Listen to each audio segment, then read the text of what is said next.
We are live on the air. Hey, social media world, Facebook world. It's Big Lou here at the Phoenix Radio, joined by Shaw Davis. Shaw What's Davis going of the on? Black Ties is here. He's doing a big show tomorrow for you guys. He's going to give you guys a concert on social media tomorrow. The one you've been waiting for. He's been quiet. He's been sitting in the background. He hasn't been doing it. And all of a sudden, he hit me up with, "What are you doing?" Got a big old Facebook Live concert. We'll see how it goes. He didn't even tell me anything about it. We'll see how it goes. And We've done a couple of them already. We've done two, but they've been like more like a private because we've been more trying to work out some of the kinks with it, like the sound and the audio. It can be tricky because you're sitting there recording yourself live and you don't know how it's coming across. You don't know if it's glitching or lagging. So I don't know. I'm trying to work out the kinks with it. That's one of the reasons we haven't really done many is because trying to learn as we go. And the honest to God truth is, those of you guys that know Shaw will know that he's a perfectionist. So he hasn't done it yet because he hasn't gotten a perfect feed yet. Before we went on the air, he's fixing his hair. He had to make sure that it was switched right for you folks. We had to, No, we I gotta gotta look somewhat presentable. I gotta ask the question that probably a lot of people want to know, and I really haven't even shared the video, so it's the people that are listening to it right now, or just people that just coming through on our Facebook. Hey, Jim, say hello, Shaw. Shaw, Jim's on there with you. Hey, Jim. Black ties. I was going to save the question for Pat because he explained it the best, but I want you to explain it to the folks. What does black ties come from? The black ties is just like a play on for railroad tracks, railroad ties. It's not an actual black tie that you wear, but it's just railroad ties. And the rhythm section made up of Patrick Stevenson on the bass and Bobby Van Stone on the drums. They're the ties are what hold tracks together. And so that's what the black ties is. And then I just they hold down the tracks and I get to play too many notes and make a lot of mistakes. So first time I saw you was, I believe, at the Ballroom, and I thought I was gonna go see a wedding band, and I got punched in the face by some rock and roll. But it was all good, man. How you doing with this whole shutdown? How's your psyche, your mind? Where are you at mentally? That's a great question. Trying not to lose it. I mean, I got a lot of guitars to keep me occupied, so that's the only upside to it. But I'll tell you one thing is you start to. I'm sure other people can relate, maybe not, but you start. You know how you start to get like tired of yourself in a way. Like you get sick of your own thoughts just sitting in your head because you got nowhere to go or nowhere to get it out. And I don't know.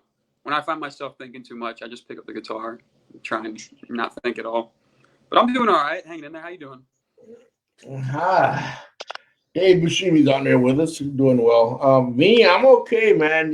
Just I play music every day, so every day I wake up and go to the studio. It's life for me. I miss the interacting with the musicians. I miss the interacting with the fans. If you're this whole dilemma, if you were going to describe it with one word, what would that one word be?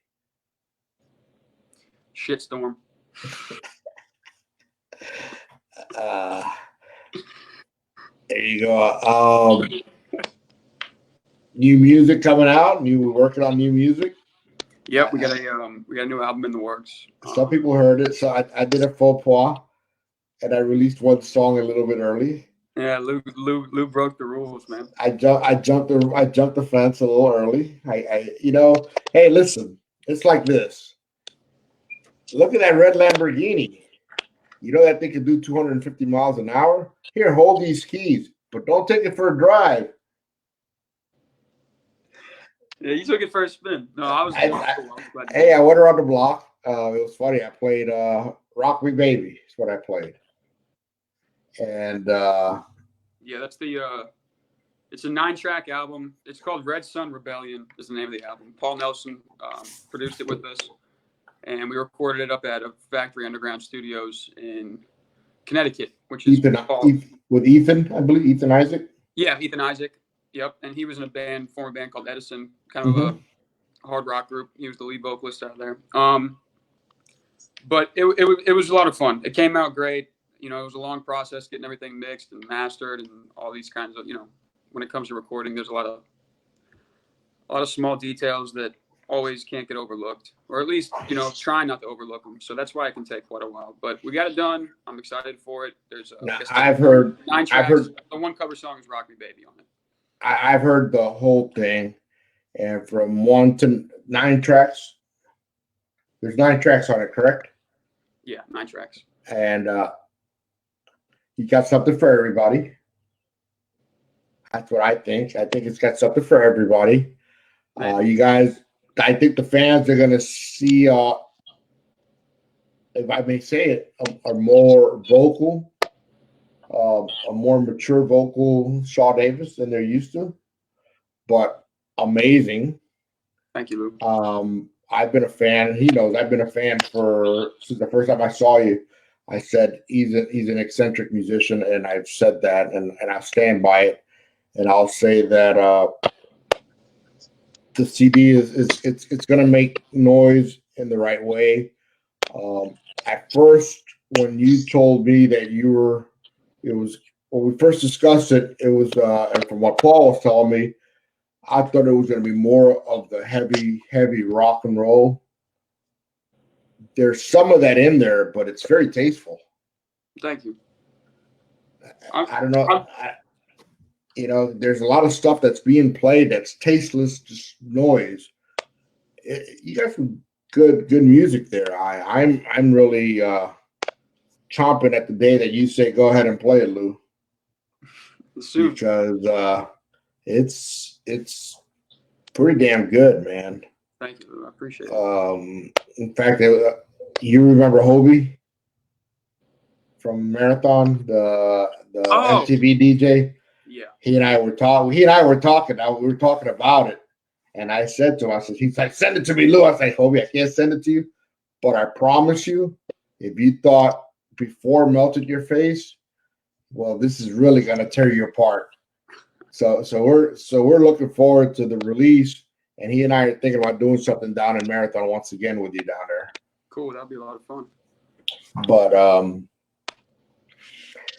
I just, like I said, Saturday from 9 o'clock. You guys are going on? Yeah, we're gonna do like a 35 or 40-minute set, and then we're gonna do a 10-15-minute Q&A at the end of it. Just answer any questions we can, talk to whoever we can. That's the main thing. I just want to get online and connect with some people. I think that's what you're missing. I miss the connection more than anything. You miss the interaction with your fans. Yeah, that's the one thing that has been the hardest part of all this. Has been, you're not connecting with people, and more so, it's not just music, but you're not connecting with anybody, being locked away, not locked away, but locked down like we are. It's so tough, you can't really. I was asking earlier. I was talking to some fans on the line. Do you think that we should jump in slowly to 20 to 30, 40 to 50, 50 to 100, 100 to 200, and see where it goes, or do we expect to do a festival and have 1,000 people in there right away? I don't know if I'm the one that has any say in that. No, I'm just your opinion. I think it's going to be. My opinion is I think it's going to be very limited. If a venue is going to open up, I think the venues and bars are going to be some of the last places to really open up.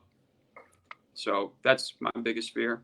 But I think that's what's going to happen. I think we're going to start to see places opening, cities opening. I mean, not cities, but states opening up. But I think anywhere where you're going to have, a large gathering of people is going to be limited, I think.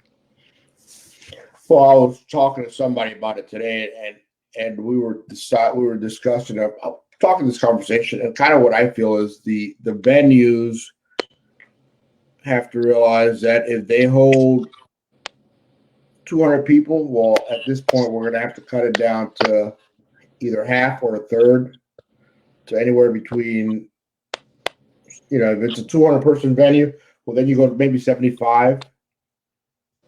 And with that being said, now, I think that all venues should go across the board and maybe start thinking about maybe a small cover charge to cover some of the expenses, because it's going to go to the musicians. The money that's covered at the door, as long as the money that's covered at the door is going towards the musicians. You get some owners out there that want to put 80% of the door in their pocket, and I don't think that's fair to the musician either. It's got to be a win-win for both. Definitely does. It's a partnership. It's like a joint effort trying to pull off a successful night. It's a marriage. Look at that cute little face. It takes a lot of. It takes a lot of people to pull off a successful night. So definitely having a good. What do you got there? That the old famous Shaw Davis guitar. You live with that thing in your hip, huh? I try to. All right, bud, man. I'm gonna let you go then, and we'll get together. I will see you tomorrow. Tomorrow I'm gonna stream your show through this. I'll grab your stream and put it on here to put it on my feed. All right. Well, I hope we can pull it off the right way. We're gonna. I hope it doesn't glitch or lag. I hope it works. I hope it's good for everybody. That's the only thing. How the boys do it? Pat and Bobby, how are they doing? How they holding up? They're good. As far as I know, they're good. I don't know. Maybe they're going as crazy as me. I don't know. Yeah, I think so. I think everybody's reaching a boiling point. Oh yeah, definitely. I think we're at a boiling point where we want some freedom. Not we can give up some freedom, but we want some freedom also. I haven't seen my daughter in a month. And those are the things. Easter went by, and usually those are the family holidays. Yeah. And it's just my wife and I. And she might be buried somewhere in the house because 30 days together, you know how that goes. But Shaw, man, I love you, kiddo. We're gonna rock and roll, and we'll get through this. May 16th, like I said, if you guys talk to the guys and see if they want to into it, and we'll do a little barbecue and we'll get together over here on this side. Yeah, maybe we can pull that off. All right. Kiddo, you behave yourself, and we will see you tomorrow. All righty. Peace.